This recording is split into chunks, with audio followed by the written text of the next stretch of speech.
Welcome to the April edition of the Daisy Chain, and this month we celebrated Founders Day. Toorak turned 147 years old, a feat that not many schools in Australia have been able to achieve. As part of Founders Day this year, we took our students back to explore some of the history and traditions from our past. And being an Olympic year, we thought we would have a bit of a focus on sport through the ages.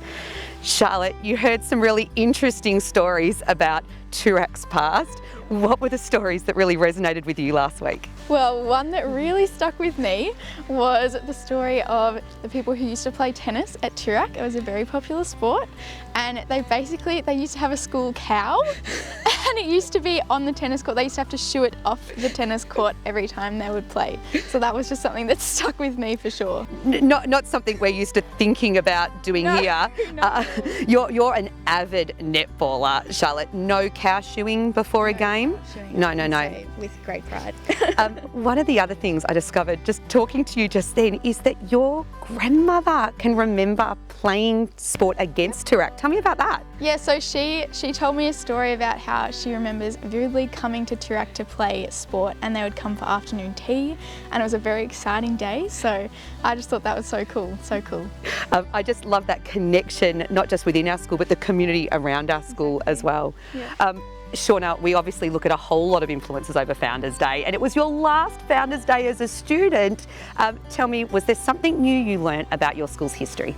I learnt a lot about where our houses come from the names of old streets where our school used to be in Toorak, and our principals and the legacy they kind of left at our school. Yeah, you yourself leave quite a legacy at this school. Not yet, months ahead of us. But you have a phenomenal background, not just in your hockey ability, but also in hockey leadership.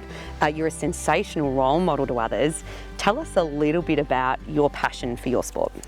So I've played hockey for a while now, as long as I can remember, and Toorak especially, like playing at Toorak like in the team it actually is quite similar to playing like a high level sport as well.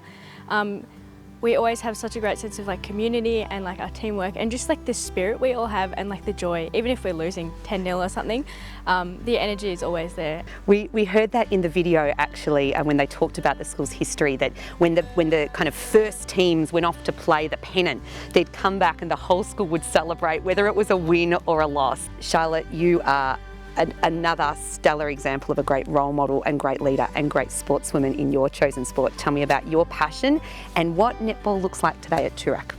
Yep, so I have also played netball for as long as I can remember, a long time.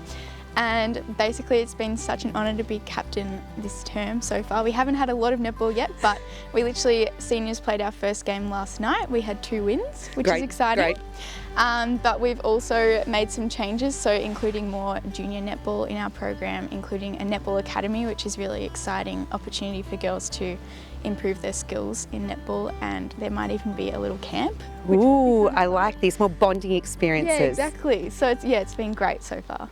Do you have a favourite position? Probably wing attack, centre. Very, very important position because you've got to move that ball down there as well. Exactly.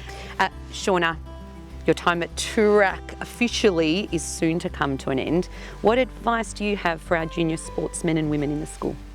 I think just having the work ethic and continually practicing and working hard, not only in sport but also your academics. And I think sport also teaches you a lot of things about life, like how to work with people and how to accept loss and losing, and also being a humble winner. And yeah, just keep at it. Shauna, I think I'm going to take a leaf out of your book in everything I do as well. That's a beautiful message. Charlotte, what advice do you have for our youngest Toorak students as they move their way through their journey?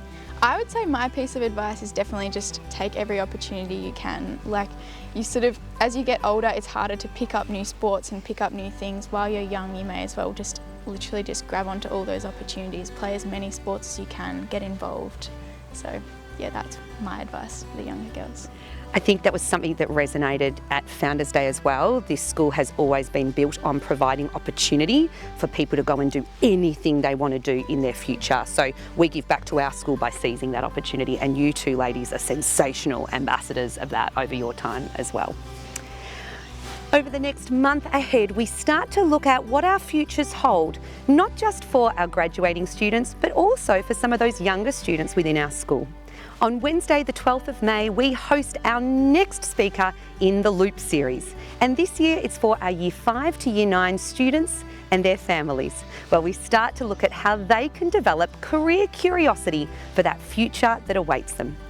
In May, we also celebrate Mother's Day, and it is a final chance for any of our families out there to put an order in for a Mother's Day gift pack in the next 24 hours if you'd like to be involved. We look forward to sharing with you so many activities and celebrations across Term 2.